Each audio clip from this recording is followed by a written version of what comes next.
A semi-celebrity feeling right now. I always wanted to do like podcasts with my mates, Yeah? like a sauna podcast. I Yeah, actually want right. to do a sauna podcast. Did you have that thought before we talked about I had that like it's been years I've had that thought. it? Dude, it seems Like, so obvious. for at least like 3 years. Because when the COVID lockdowns happened, me and my mate we got into the habit of doing saunas because there wasn't much to do, and we used to just sit in sauna, just have D&Ms, Sick. philosophical conversations.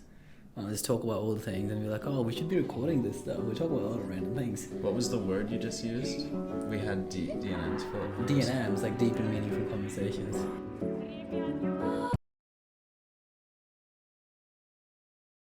I'm Freddie Lancia. My name's Aditya Dua. And this is the Post Definitions Podcast. I'm so happy to have you here, Adi. So, some of you may know, most of you might not, that I just moved to Australia. And Adi has been one of the awesome people who has made this transition a lot easier and really great. And he's also a very impressive person. He's an entrepreneur, and he started a new life here 7 years ago in Australia, coming from India. And he has like a lot of interesting stories and a great attitude, and I'm like super excited to see where this conversation goes. So, as you previously mentioned, you love to answer the question, tell me about yourself. Oh, tell me about yourself. How deep you want to go? It's such a simple question, right? Introduce yourself, who you are. But the answer I feel like is always like a lot complicated. Like which side of me do I want to like answer the question with? Right, and that's like this podcast is all about like illuminating like how do we even answer that question? Like who am I? Yeah, like who am I know I? myself, but how do I put that into words? What should I say in this context? Yeah. Who am I now? Who am I supposed to be? Yeah, it's like one of those identity things. Who am I? It's like one of the deepest questions you could ask yourself, and the answer changes every few years. But like introduce yourself in a social setup at a random party. You probably don't want to go into like the deepest answer. You say, hi, my name is this, I'm an entrepreneur, I'm working on a personal training platform to help PTs manage their clients. So I quit my job a year ago at the early stages of my startup, bootstrapping it by myself, and then figuring that journey out in the process of it. That's a good it's a great start. Maybe everyone doesn't know what bootstrapping is if they're not in the startup bootstrapping space. Is essentially starting a business with not many resources or having an investor backing you at the early stages, trying to figure it out from scratch, not a lot of without many financial resources. Sick. Doing it on your own essentially. And you had a full-time job before? I did have a full-time job before, yeah. I worked as a software developer for 4-ish years before I decided to quit and then give this a go. Yeah, wow. I hear a lot that people are sometimes nervous about even starting a full-time job or a corporate job because they feel like once they get that kind of money or once they get used to that kind of lifestyle, they'll never go back. And how has that been for you? I do relate to that to some degree, although for me that wasn't the biggest issue. But yeah, that can be a problem. Once you're used to a decent amount of money coming in every month, you expand your lifestyle as you earn more. So you get used to things that maybe are not super necessary for your survival. You start wanting things more and you have these external obligations a lot more. But yeah, so cutting back can be a little bit of an issue. But I was at a point where it was very clear to me that if I make more money, it's not going to make me any happier. It's not going to make me feel any more satisfied with my life. So I actually kind of quit on the brink of a promotion. Oh wow, yeah. Impressive. I guess that's another reason people are like feel like they're gonna get sucked in because they're always chasing the next goal and to like kind of start over and look at a bigger dream or a bigger goal. It's like kind of climbing a mountain. You get to a peak and you see another peak, But then perhaps like, you know, you look around and you find another bigger mountain next to the mountain you're already on. You're like, you know what? I haven't gone too far on this one. Let me go down. Yeah. And then climb that one. Awesome. Because that has a actually way higher peak. I might not be able to get to the top, but there's a possibility I do. So I might as well switch mountains. So that's kind of what went through my brain. It was Super like, cool. I could get to the peak here, but overall it's not as tall as the other one. So I might as well climb the other one. Yeah. It might take longer, but it might be more fun. So. And I like that analogy because I like climbing mountains. Yeah. You know, like I don't necessarily like it might be kind of scary to like, I don't know, think about, oh geez, like not having money, not having a job, you know, starting a business. But when you think about it, like climbing a mountain, it's like, yeah, I go to the bottom, but I started climbing this mountain because I wanted to. Yeah, it makes it sound less intimidating and more exciting and adventurous than saying I'll have to quit my job, make no money. That when explained in those terms, it seems less adventurous, less exciting. Yeah, so that analogy helps to put it to perspective a bit more. Yeah, for sure. And I noticed that you said that you actually wanted more when you started to have more, when you started to like make more money. True. That's pretty interesting because you would think that a lot of people would like, you know, they would want a job, they would want money so that because they want things. But like it's the same thing for me where like I'm not even sure what I want yet. I just know that like money is good to have once you know what you want.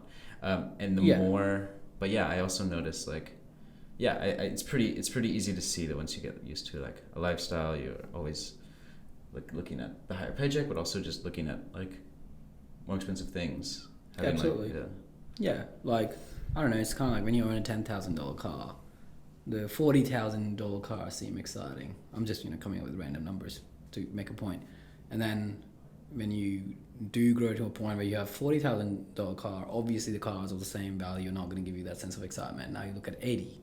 So your appetite for growth grows as you grow. Things might change. And then, like as your appetite grows, you might realize it's not satisfied by the same things that it was satisfied in the past. So then you have to kind of sit down and evaluate, okay, I want more, but maybe of something else, or you want to chase a different thing. Right. Yeah. Yeah, I do think, I think we've all heard this kind of lesson before, that like money doesn't buy happiness, and you're always going to be kind of climbing that ladder and wanting more, and you're never going to be satisfied. But actually, I do think that there is a little bit of like we should be careful with that, because then you get this idea that like good things, you get addicted to good things, and you should maybe kind of fast or like keep limit good things from yourself. Yeah. But like, I don't know, I like the idea of getting all life is worth everything out of life. So like if I go to like a new country, it's just like an easy example for me, and I try like the new food there and I love it so much, I'm not gonna like not try that food just because I know I'm not gonna have it when I leave. Yeah, absolutely. Right? Yeah. So to some extent, I think that this is potentially an overstated lesson, that like you will get addicted to good things. What do you think about that? Yeah, I agree to part of it where, like I hesitate saying money doesn't buy you happiness. I personally don't have that much money where I'm like, I could buy anything that I could imagine and do everything that I want to do with, like, and I feel like if someone says that that money doesn't buy happiness at a level that they can't necessarily buy everything they already want at that stage, then it's more of a hypothetical, it's more of an idea than an understanding and wisdom. You could only say that once you do have all the money in the world to buy anything that you want. And then if you're still unhappy, then you can claim that out of pure experience. So I would hesitate to say money doesn't buy happiness right now. Yeah, maybe forms of that can differ. Like I was making more in my job than I'm making now, but I'm happier now than I was before. Yeah, So it also depends on how you earn it, right? I'm sure if you earn it by means that you really enjoy, then you wouldn't mind having more. Yeah. But if you get it through means that makes you miserable, then no matter how much you get, you're always going to be miserable because the means that are attached to it are pretty bad. So I look at it from that lens, and yeah, that's smart. It's more complicated. It's more complicated than just that. Yeah. So what's making you happy now? I was just constantly chasing things that help you transform into a person who is more today than he was yesterday. You know, it's that constant growth that today I can do just a little bit more than I could before. It's just that feeling applied to any aspect of life. It's very fulfilling. So right now for me, it's coming from working on my startup all the time, going to gym, trying to be in a better shape, trying to build better relationships with people, connect with people, and spend time with people who are on the same page and whose company I actually seek and value. So all of that brings a lot of satisfaction. Yeah. Yeah, awesome. How do you distinguish between growing and turning into someone like better than you were yesterday, than like turning into a new person or doing something that's not you, or like kind of chasing an ideal that like makes you less of you, or something like this? Yeah, that's a very interesting question. It's a very tough one to answer, because it's impossible sometimes to tell. Like, I could give you a very simple example. Like when I was working as a software engineer, I always thought, I didn't have a very positive point of view of sales, right? I thought it was all about misleading people, getting them to pay you, and I kind of like judged it and thought that it was a bit beneath me sitting outside of it, in my software development bubble. So you could say that me staying out of it could be knowing who I am and what I value, right? But not quite. As my understanding of the world changed, I suddenly started to value those skills, and now my perspective towards them is it's very important to have those skills, and people who do that are playing a very crucial role in every business. So when I try to do it now, it feels uncomfortable going in that direction and acquiring those skills. However, it's super essential. So in some way, I am being someone who I'm not, but in the process, I'm chasing some growth. But had I done this 2 years before my understanding that this was actually essential, at that point, it would have been me trying to be someone I'm not. But today, with a little bit more expanded understanding, me chasing the same thing is not me trying to be someone I'm not, but it's me trying to grow. So that's the differentiating factor for me. Yeah, I love that. I love how you are opening your mind to seeing like there's these kind of your high level values, like your morals, like the things you want to, like what is a better person and stuff like this. And then there's kind of these surface level connotations you have, like sales, bad. People who do sales, bad. And then you realize that like, oh, it's actually probably more complicated than that. And some people who do sales are doing it for the wrong reasons, and other people for the right reasons, and some people are using good strategies and other ones not, and doing things to promote good products, and actually maybe being even honest about like, oh, you know, I love this product. And realizing that like good products need to be promoted too, especially against the bad ones or whatever. Yeah, essentially.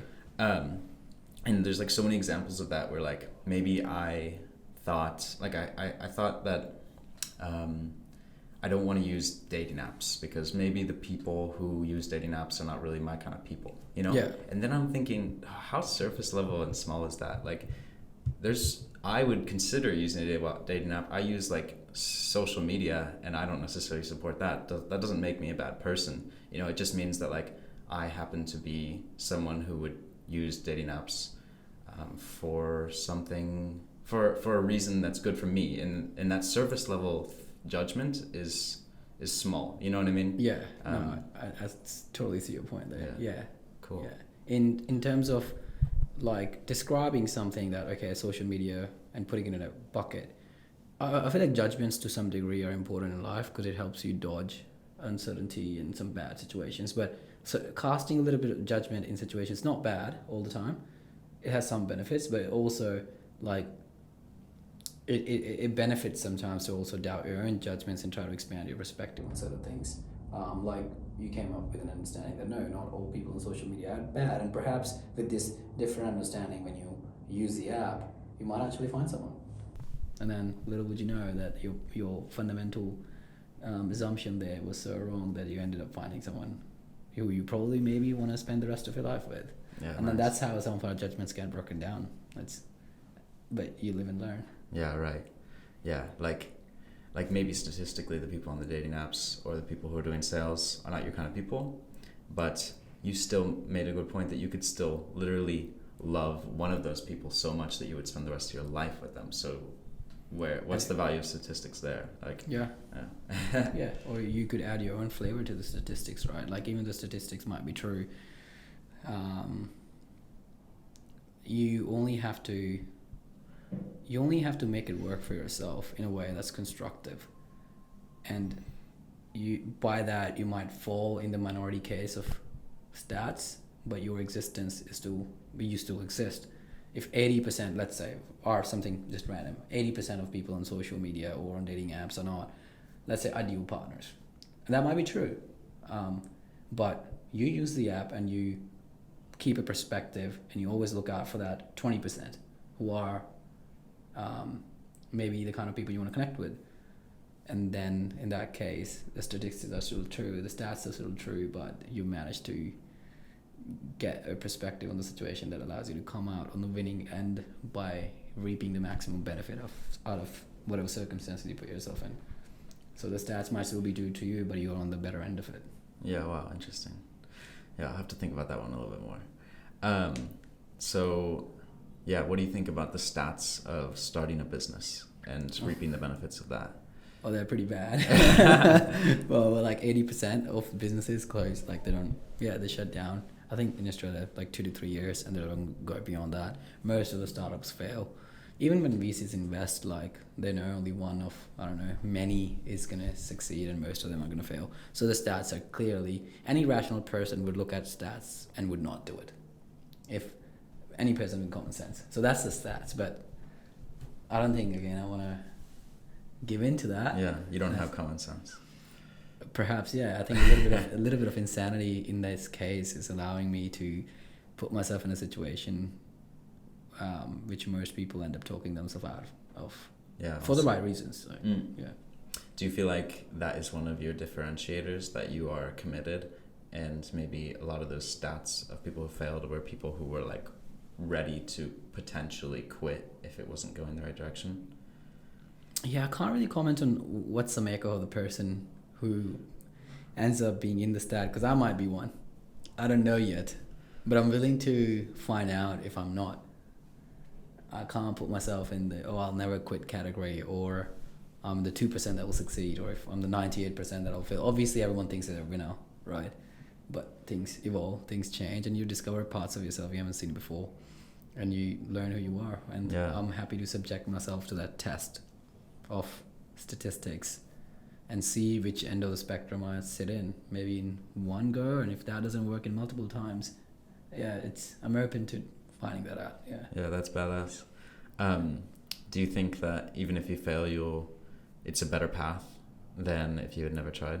100%. Yeah, there's no doubt there. Like, even if I fail, I will have more respect for myself than, still being on your desk doing your standard 9 to 5 and wondering, what if I tried? And then you spend your life in this imaginative world of maybes, what ifs, and I just don't think that's a healthy place to be in. So I would rather do it and fail than not do it and always wonder. Yeah, true. Yeah, we'll never escape the maybes and the what ifs, right? Yeah, absolutely. So it's kind of a irrelevant question almost. It's like, well, I don't know if I don't know. Fail. I'm always taking that risk. Like, there's always the possibility that I succeed. Yeah. Yeah, essentially. Yeah. Wow. So, will you tell me a little bit more about that identity piece of how you see yourself now that you have been so courageous and you've taken this leap?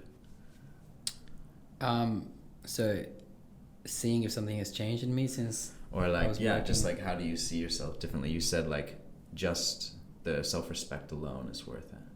Yeah, absolutely. Because honestly, there's so many people who walked up to me, like people I've known in the past at previous companies. They're like, I really respect you for doing this.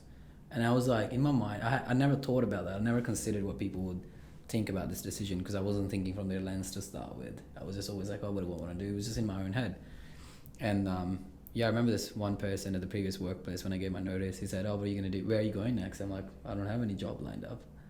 Then what are you gonna do? And I told him I want to start my own startup. I'll figure it out. And then he was like quite impressed, and he kept saying. And then he came up to me the few days after. He's like, "You know what? I've had this bunch of ideas that I've been thinking about for a while as well, but I've never really done it."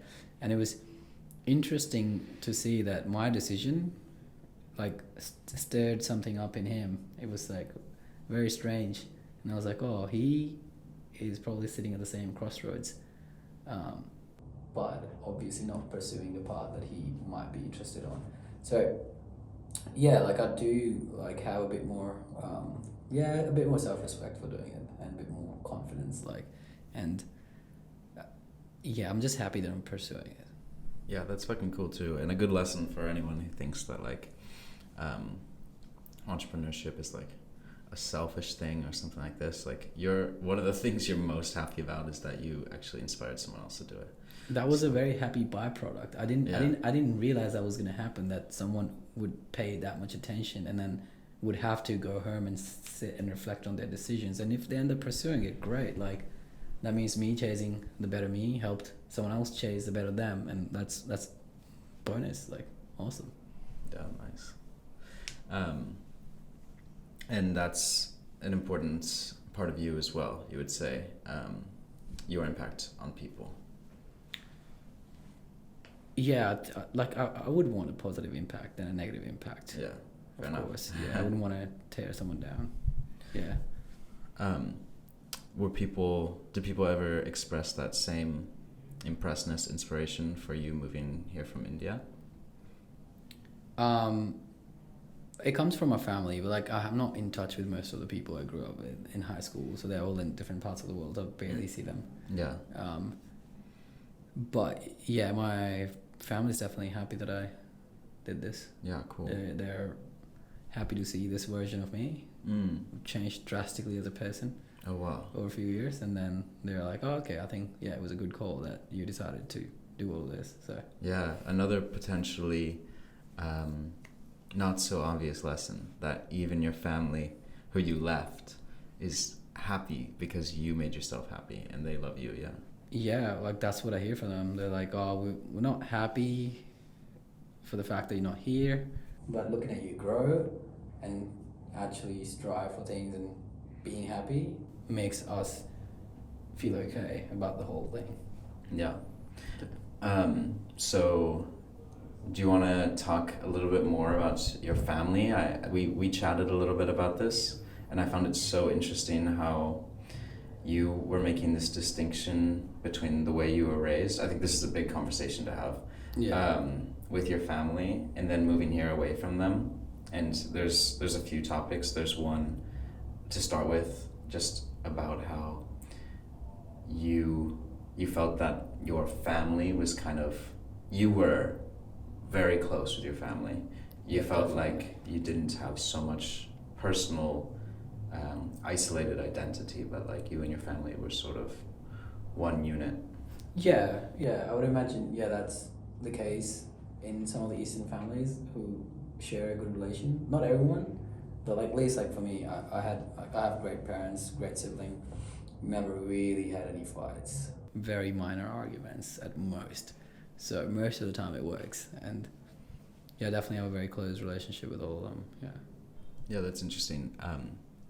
Some families, I think they strive off their fights. Like I stayed with some families, so I traveled, and it was kind of bizarre for me because my family, we never really fight at all. And some of these families, they kind of show their love by arguing with each other, and I was always like, whoa, I don't really like being like part of this. Like, I feel a little awkward. Like, I shouldn't step in because I'm not part of the family. You know, it's a weird position to be in. Plus, I was like, but they sometimes wouldn't even call it a fight. There's just probably I know exactly what you mean. Is your family like that? It can be, absolutely. Yeah, cool. Yeah, so they're just arguing over stuff, but like at the end of the day, you know, the person's kind of frustrated with you because they want better for you, right? And then you do reserve some right to tell them your feelings, you know? Yeah, that's so good. Because truth is sometimes a bit more important than making the other person always feel positive. Yeah, nice. And I can rely on my family that they will tell me the truth.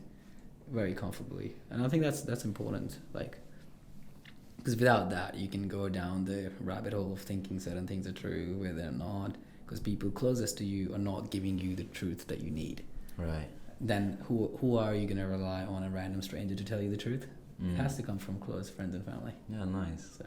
I think I'm starting to learn that. This is something kind of new to me. Like, I like to be nice to people, but I also really appreciate people who are like honest and I think I am honest, but there's some situations where I find myself like, oh wow, I feel this way, and I'm not sure if it's a good idea or not to express it, because like the where I come from, like a little bit of something negative, it means like a lot of something negative that you're just not kind of saying. That's what I feel like. There's a fear of being ostracized by people around you. Is that? Yeah, kind of. But it's also like this idea that like, if I say something small, it means that I meant to say something big. I just still was holding back, kind of thing. That's what I feel. Yeah. So every time I say something negative, it doesn't feel like, it feels like it's gonna get overemphasized, if that makes sense. So I'm scared to say even something small negative. My mind goes back into probably the way you grew up. You reckon like something happened that you said something bad and it got blown out of proportion, and that made you want to not say anything bad in the future, perhaps? Maybe. Or maybe in early friendships, relationships, or upbringing. It could be multiple factors. Like, yeah, definitely. There's pros and cons. Like, of course, at times we want to be nice to people and tell them things that make them feel good about themselves. But at the same time, being nice is always the go-to thumb rule. It's common sense, right? But if you're doing that, if the expense like of always being nice is that the other person sitting across from you does not get the right opportunity to sit down and think about themselves, reflect on the decisions they're thinking, then that means you're not really giving an honest feedback. The reality is not giving them any feedback, and then they will grow in the tangent that they're already on and find themselves in a worse situation down the road because no one corrected them. Not correcting them in an imposing way. No one shared their thoughts and feelings with them, so they never had the opportunity to sit down and reflect and change. Yeah. And that can be a sad thing as well. For sure. How much do people, like, especially outside of your family, if you do this with people outside your family, how much do they tend to appreciate it? Or does that like if you be honest in sort of a correcting or a negative or a critical way, yeah. How often do they appreciate that? Or is that like they appreciate it later down the line and let you know? Or does it break friendships? Luckily, like I have friendships where I can open up and they can speak their mind, I can speak their mind. But all criticism always feels bad. Like, I don't think it's easy to take it, right? But there's degrees of it. Some people perhaps can't see that it's coming from a good place. The other person wants better for you, so they might just break off the relationship. It can happen. But having said that, I'm not someone who necessarily easily takes criticism either. Like, if my friend says something which is probably true and I don't like, I'm like, I get angry about it or a bit agitated. I might not tell anything to him, because if you get angry at people who share their feedback with you, sooner or later you'll stop getting it. Right. And then you don't want to risk that. You don't want to risk not getting feedback. Yeah. Obviously, you don't go out to end every random person on the street and ask their opinion about you, because then it's not grounded. But at least people who you think know you enough and have the best interest in their heart, whose opinion you can grow with, right? You can take that into account, think about it, and grow with. So, yeah, you want to take that. You don't want to... but to answer your question... in the cases where there's a very strong expectation or like an understanding in my mind where the other person cannot take criticism, I might not share it. So it depends. Whereas I have some friends who I can just be extremely critical with, and they will just take it. They will like, okay, cool. Yeah. So, well, they might again be a little bit agitated because it always sucks to hear something negative, but they will sit down, think about it, and get back to me like, oh, you're probably right. I have few relationships that have the depth of that as well, so it's a mix. Obviously, the people who can take constructive criticism is a small pool in general. Sure. Do you think that it's easier to do that in a romantic relationship or in a friendship? It's definitely a lot easier in a friendship, but having said that, I'm not implying that it's not possible in a romantic relationship. I think it's a person-based thing. If you're secure in a relationship, it could be with your friend, and you trust them, and you know that they don't have ill intentions in their heart, and then at the same time, you're not like a little bit of an insecure person where every little criticism makes you want to question your existence, right? You're not that sensitive. So a combination of that, you can have a deep conversation. Yeah, nice. So maybe we'll go back to the difference between coming from the East and moving to the West.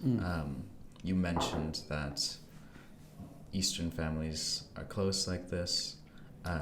But I think, before you were telling me something deeper that you didn't even notice when you moved here, and later on maybe, or what it was that it took you so many years to start having a Western sense of individuality. That is true. So I had that sense in me a little bit more than the common, more than the normal person in India, like a little bit more individualism. I didn't know it. I couldn't label it.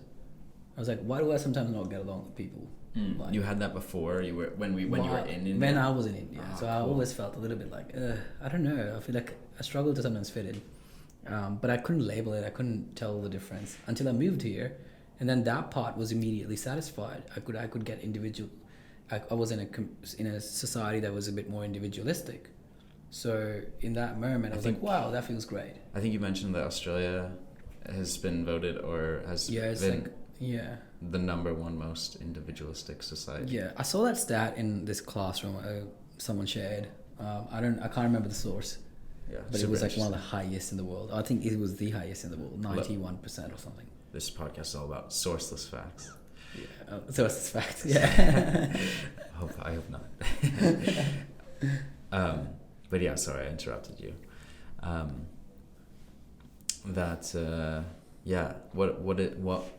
did you feel when you were in India? Like, what was that? What came to light when you were like, I don't really fit in. I have a little bit more sense of individuality. What was that? I can label it now, but back then I couldn't have labeled. Back then it was just this agitation of having to comply with expectations of people around you in terms of thinking. I sometimes don't necessarily value the same things. And people used to enjoy certain things, and which maybe I didn't as much, like, socials, like maybe watching cricket. It's like a community thing. It connects people. Sports connect people. I never really fit into that category as much, in that growing up at least. Or I value different things, and I feel like my mind was a little bit less cooperative, or the opinions were a bit too strong, and that makes it harder to get along with people, where you live in a society where it's expected that you will just not have a strong opinion about anything and just kind of be part of the group and just do whatever, right? So in that context, I kind of struggled a little bit. Well, it's interesting though, because it seems to me that every society has its norms. Like in the US also, they like sports, and I felt like a bit of an outsider, not being super into sports, not being super into American football or really any of the team sports. But still, it's a Western society, so in a way we promote individuality. So I wonder how that was different for us. Yeah, I guess it was probably just more extreme for you. Yeah, perhaps, yeah. And it's also like, when you look around in Eastern society, which I've been wondering recently, I think this is a very broad, maybe off-tangent conversation. It's more like, what I'm starting to see is the East has a degree of collectivism that soothes a human soul, that gives more peace to some degree to human soul. And I feel that comes at an expense of having your own identity and wanting growth and chasing certain objectives, or just wanting to grow and define yourself more as a person, because you're just at a little bit more ease being part of a group. right? And then compared to, I feel like what the West is this perhaps a certain group identity that I'm not aware of, but it's a bit more of individuality, which is traded in place of that communal piece, coming as part of being super part of a pack, which allows people to feel a little bit unrest and explore ideas and chase growth.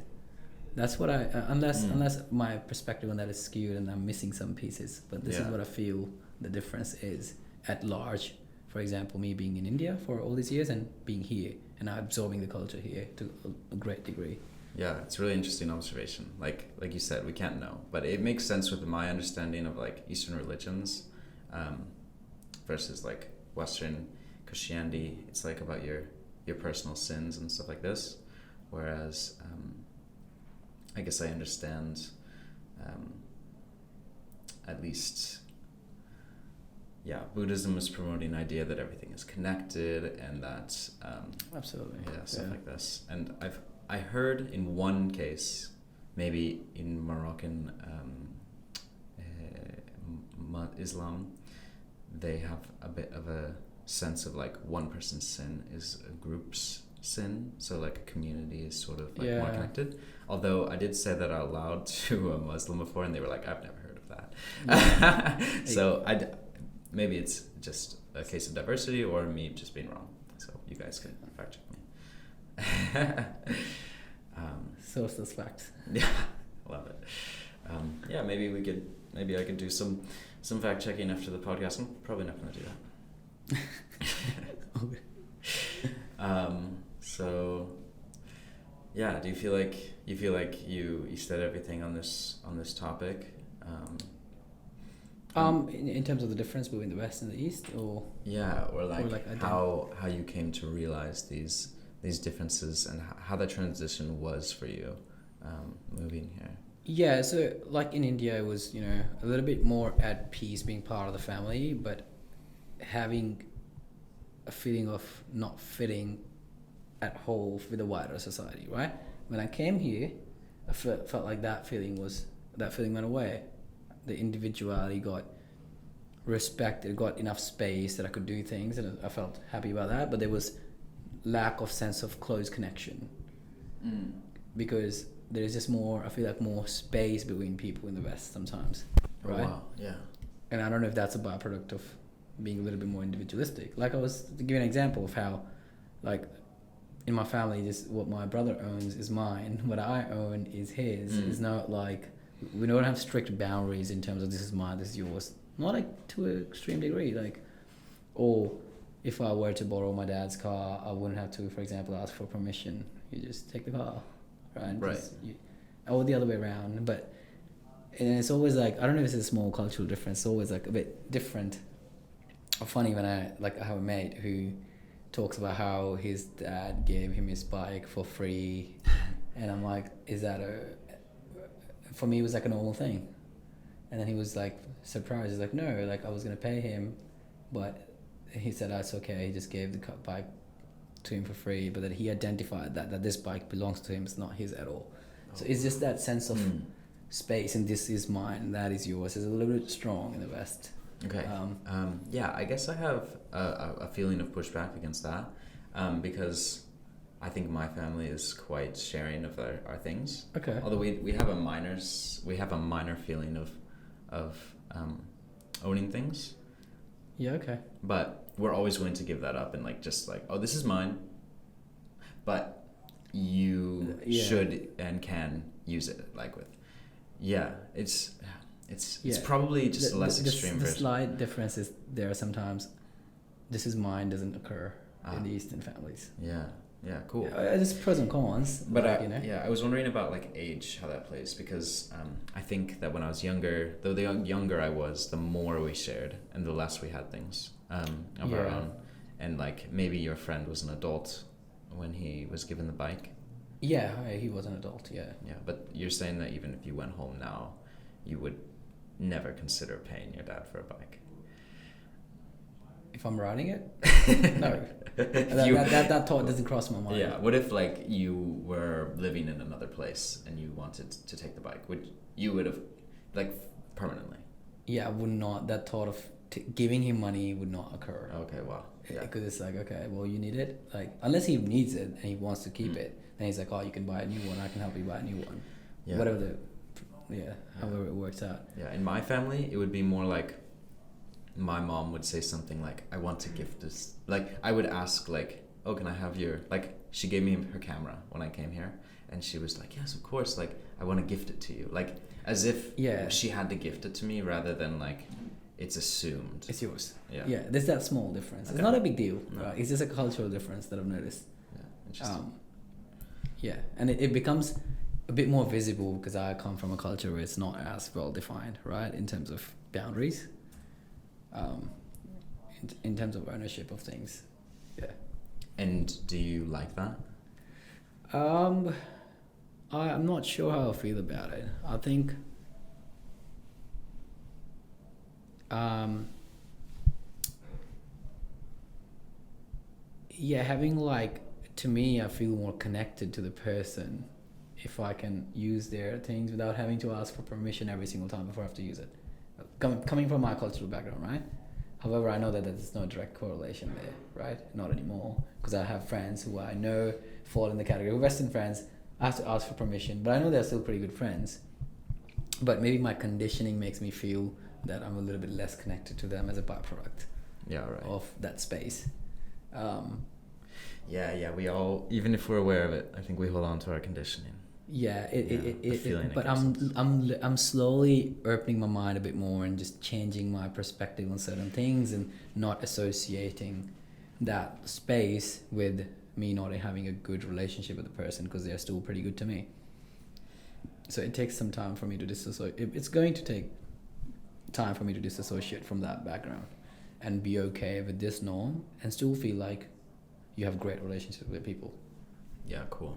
Yeah. So I'm going to jump ahead to kind of a big question about, so you love Australia. You think you're going to spend the rest of your life here? Potentially, yeah. I mean, I do love the country. Like, nice. There's so many great things. But depending on if the cultural wars shape Australia and take it in a direction that I don't like, I'll be happy to move out and somewhere else where I feel like I belong more. The cultural wars? Yeah, the cultural sensitive issues that all these countries find themselves in. The left and the right, conservative or too liberal. So it depends on which end of that Australia sits in over the next 10 years. I would decide if I want to live here long term or not. Okay, fair enough. Yeah. Do you feel like, so I don't know exactly what you're getting at there, but have you felt like, what is it like being in Australia looking like an Indian person? Looking like an Indian person, so like racism, right? Have I experienced racism? I think, like, again, when I was 18, right, I had never really thought about like skin color, this, that at all. And I didn't really like experience blatant racism at all. And sometimes what seemed like racist, and I know the person is not coming from a racist point, so I could like neglect that. But I've noticed this but it took me a while to have the maturity to identify really passive, soft form of racism that's not obvious. I didn't have the maturity to identify it when I was 18. So I can't really tell if it happened. But now I look back, I'm like, oh, maybe that was. I had to label it in the past. But now, like in Sydney, it's pretty multicultural. I haven't really, but nothing major at all. Like nothing that I would say it impacted me in a negative way. Mm-hmm. And I do like have a perspective that human beings to some degree are racist. It's built in us. Yeah. And so I don't necessarily want to demonize it too much because I overall had a great time here, so I can't really complain. Okay. It's a funny way to say it. Like, I can't really complain about the racism, but because I didn't have a strong negative experience. That's what I'm trying to say. Yeah. Gotcha. If it was like a very soft, passive form of it, which I could ignore. Yeah. Did you ever feel like you experienced some like anti-racism, where like people maybe really didn't want to be racist, so they treated you like better or something like this?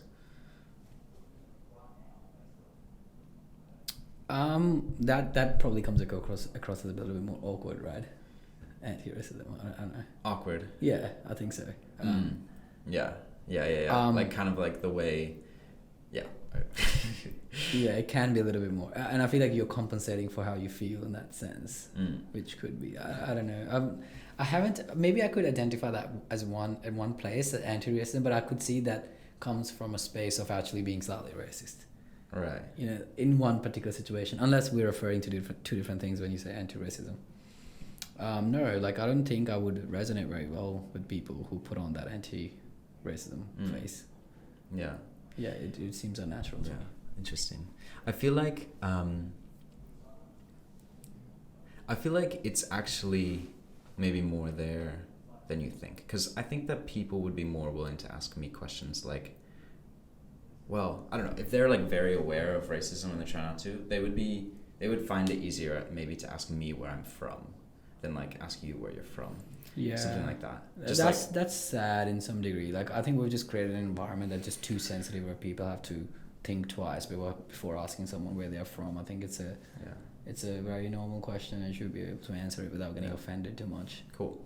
Coming from an immigrant. Yeah, that's good. Here. That's good to hear. I don't want to be sensitive. I don't want people who live here to be so sensitive towards my feeling that they have to think 100 times before they talk to me. They can talk to me like a normal human being. Yeah. And if something semi-offensive comes out and I know that their intentions are in the right place, I wouldn't take any offense of that. It's fucking nice when someone's not afraid to offend you and you know that their intentions are good. Yeah. I'm sure sometimes I have to say things where my intentions are in the right place, but it comes across as bad. And then, but it's that, you know, you have to be able to see through that to some degree and be able to address it. Yeah, so maybe you're right that people can ask you where you're from a little bit more easily than someone of color, because then that person can get offended. What do you mean? Like, I'm from here, I was born here, but you're racist based on my skin color.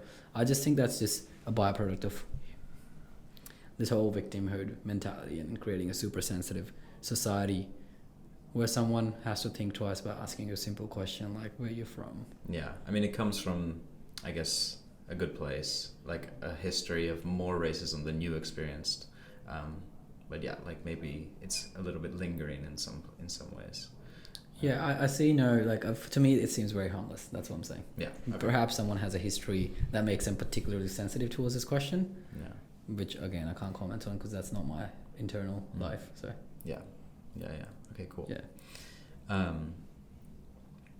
And so I was asking you if you love Australia. If you were to stay here and start a family here, what would you take from like Eastern culture and your upbringing there, and what would you want to your kids to adopt about very Australian good question. culture? That, you know what, I think about it all the time. You think about that all the time? I think about that all the time.